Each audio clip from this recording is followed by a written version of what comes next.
say hi to Carlos. Hi. Bringing his beautiful STI to us. You ready to get some power? Yes. Get it running right?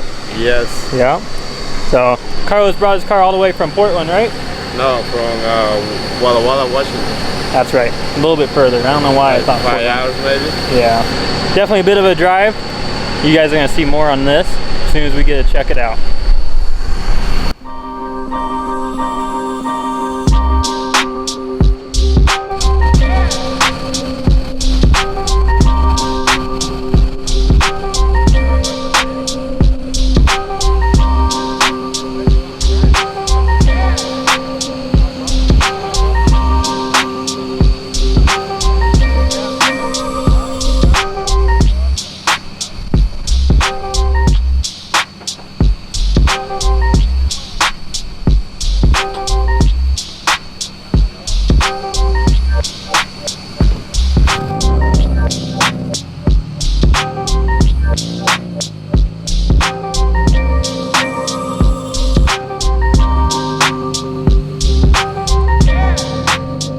As you guys just saw there, Carlos brought his STI all the way from Walla Walla.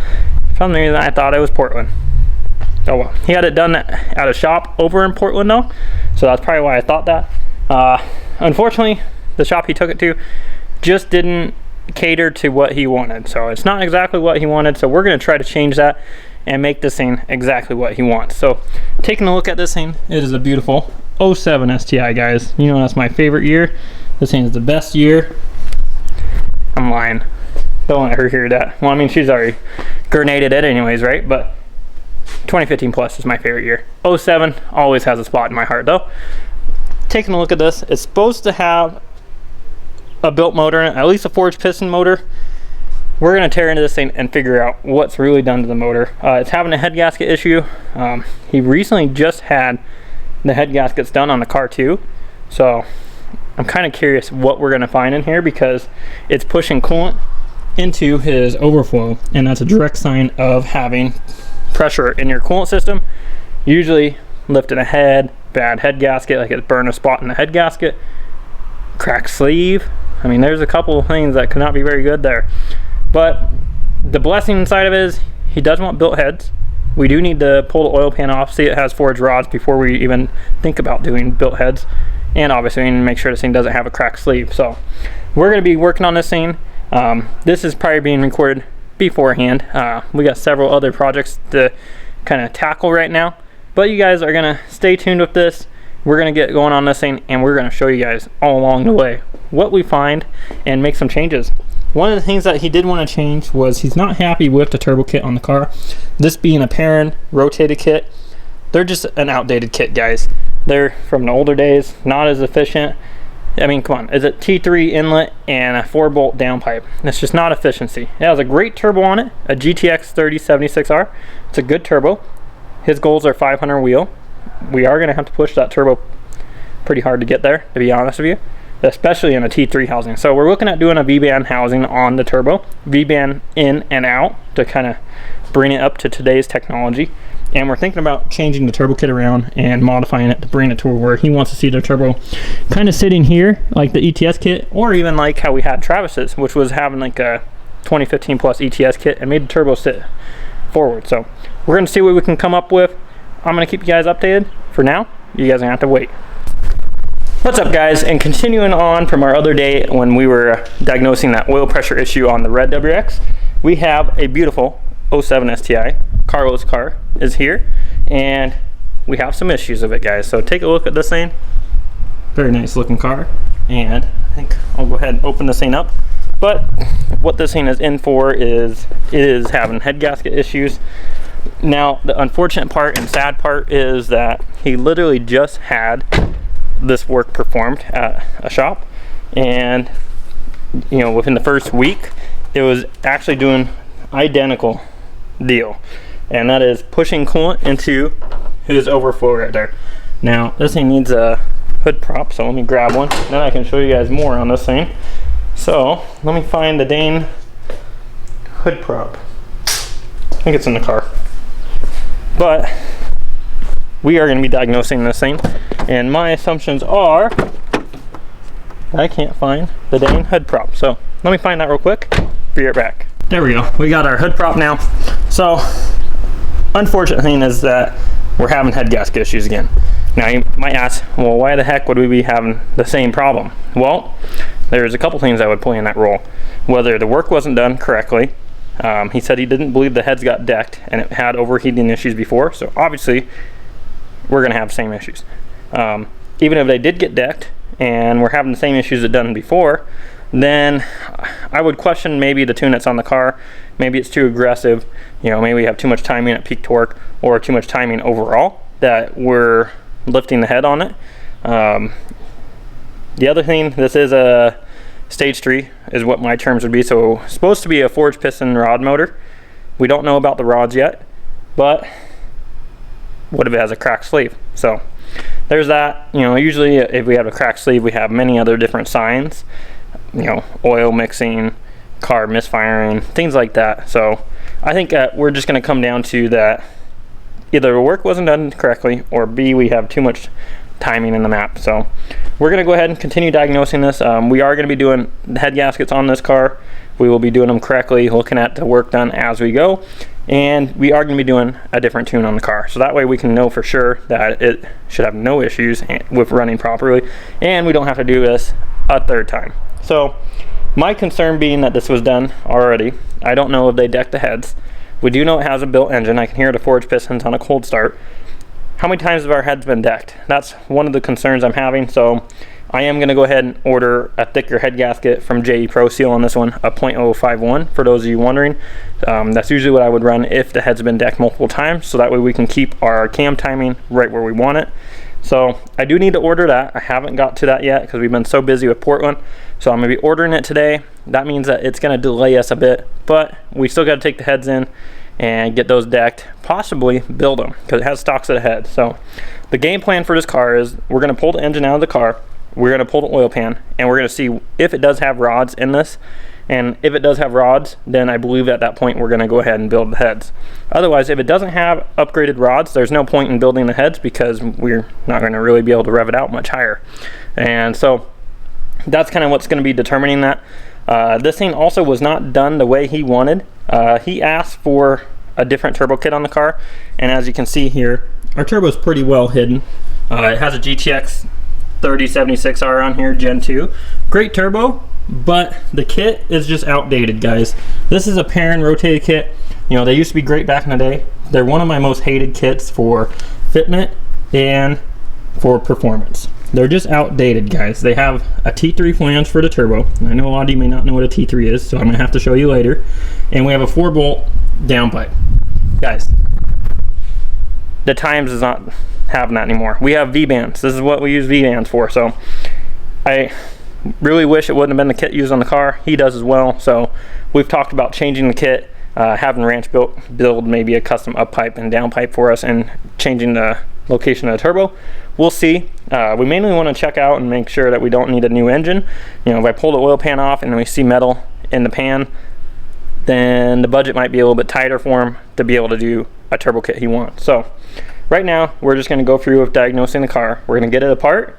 We're going to get this engine out of here and see what we're working with, and you guys are going to come along. So first order of business, we need to get this thing up in the air. We need to get our coolant system draining, so, and while we start unhooking stuff up top, and then from there we can continue with getting this engine out. So I am going to go ahead, throw a time lapse in. Here we go, guys.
So we've been making some really good progress on this thing. Hopefully I'm not boring you guys with all the time lapse that we're doing. But now I can actually show you more on that T3 turbo kit that I was talking about. So you take a look here. You can see T3 is the style of mounting for a turbo here. It's just a smaller square, T4 being a larger square, and so forth. So you can see it's 4 bolts, that's how it's connected there. There's the 4-bolt downpipe. These things are just a royal pain in the butt to get off because these are Allens. And you can imagine what happens to the exhaust bolts over time. Thankfully this kit isn't too old, so hopefully we won't really fight getting those off. But that's gonna be what's next to get off of here. This is probably the worst turbo kit to work around with when you're trying to work on these cars, especially when you're pulling the motor, because just take a look at that clearance to our transmission bolt to our wastegate. Yeah, that's fun. So we're gonna have to go ahead. The way I do it is I will take the downpipe off, obviously undo our oil feed, return, and coolant lines to this turbo. Some will have coolant, some won't. Most of the time Garrett is always coolant cooled. So we'll take those lines off, we'll take off our 2 bolts on the header, and then we'll pull the up pipe with the turbo on it out as one.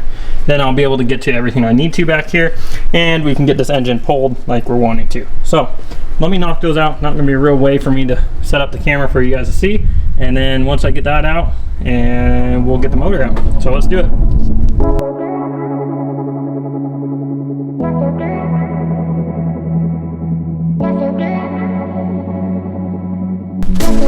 Well guys, that was definitely just as hard as I've always remembered it. That thing is a freaking pain in the butt to get out. Parent kits, you suck. But we did get it. That leaves us a whole open engine bay here to be able to go ahead and get this engine out of here. The only thing really left at this point is going to be doing the starter and getting our bell housing bolts, and then we can get this thing out of here. Get it on the engine stand. There's what it looks like when it's all out, guys.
We did get the engine out of the car, we got it onto the engine stand, and I did get the oil pan off of the engine so we could see if it did have forged rods, and it in fact does. So with that being said, I did give him the okay to be able to go ahead and do built heads on this engine. The other side of it is we still need to get the heads off of this thing so that way we can make sure that our cylinders look good, we don't have any cracked sleeves, which I don't believe we do. We'd have other symptoms going on if we really did. So we do need to get the heads off, just inspect everything before we give them 100% the okay to be able to do built heads on this thing and to continually use the short block. Something weird I did see, take a look at this, guys. Look at this, this is where your air pump comes in, and look how someone deleted this thing. This is pretty janky. So I did recommend that we are gonna do a torque solution delete kit on here, which is just plates that bolt on like it should be.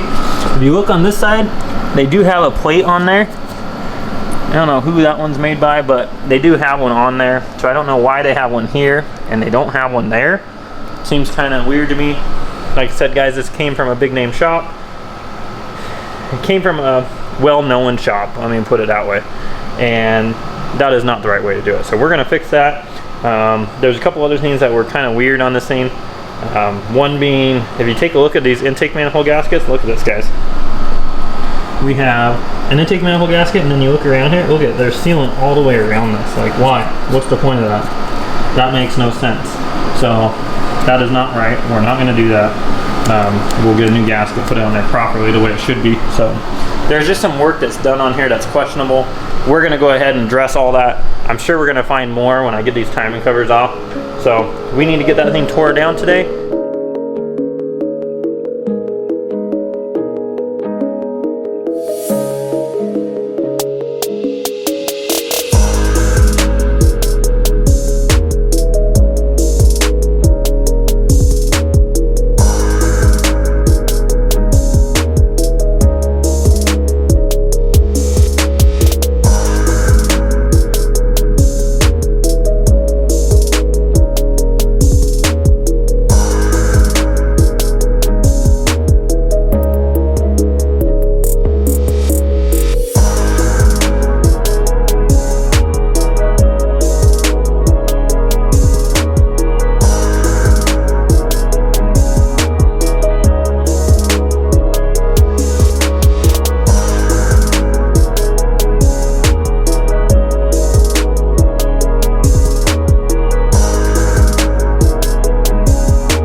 scene all torn apart here, got the head off of it, and wow guys, this is a surprise that I know Carlos is gonna be super happy about. He had bought this car already with a built engine in it, and when I was taking this thing apart, I had noticed some things that were kind of standing out to me, where I use Outfront blocks, as most of you know, and there's certain things that they do that you can tell that they're blocks. So once I got the timing covers off the thing, I did find a marking on it that Outfront does, and as you can see here, where it's that little red tag right there, and they stamp in here 1/2 inch head studs.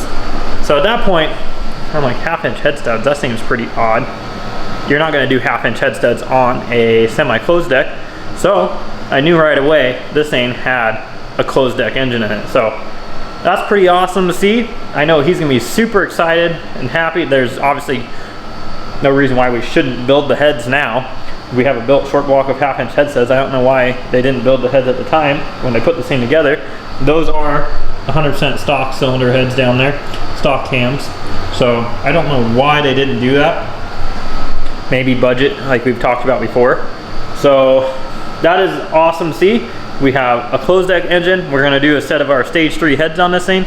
This short block will be able to handle anywhere from 650 to 700 wheel, and you know, maybe even more. So with his turbo that he has on the car, he has a GTX 3076R Gen 2, and this block will be able to max that turbo out. So that's pretty exciting. His fuel system is gonna need some work. He is gonna need a bigger fuel pump. Well, he's gonna need another fuel pump, and we're gonna need bigger injectors. So that's gonna be something I'm gonna talk to him about. I don't know if it's gonna be in the budget right now, so we might be just getting this thing all set up and, you know, turn the timing down a little bit. I did see some signs on the head gasket that they definitely had an issue. So good news is we got this thing apart. We see it's a closed deck. Couldn't be happier. Now I'm gonna go ahead and get this other head off here, and I'm waiting to hear back from Carlos on what he's gonna wanna do, which now we've already talked about it, and he wanted to do built heads, and there's no reason not to now. So I'm sure he's gonna do a built head route. Then obviously we're gonna be waiting on parts, so this will be kind of going on the back burner until they come in. And yeah, that's gonna end out today. Definitely guys, this is one of the other sides I guess you get to see when you buy a car and you don't know what's done to it. This is awesome. Usually you don't really get the awesome side of it. You get surprises that aren't that great. So this is a great surprise. Super happy for him. That's gonna end out this video for you guys. Hope you enjoy it, and I will see you guys in the next one. Living life up in the fast lane. Hey. Living life up in the fast lane. And I ain't slowing down, I ain't slowing down, I ain't slowing down. Living life up in the fast lane. Pedal to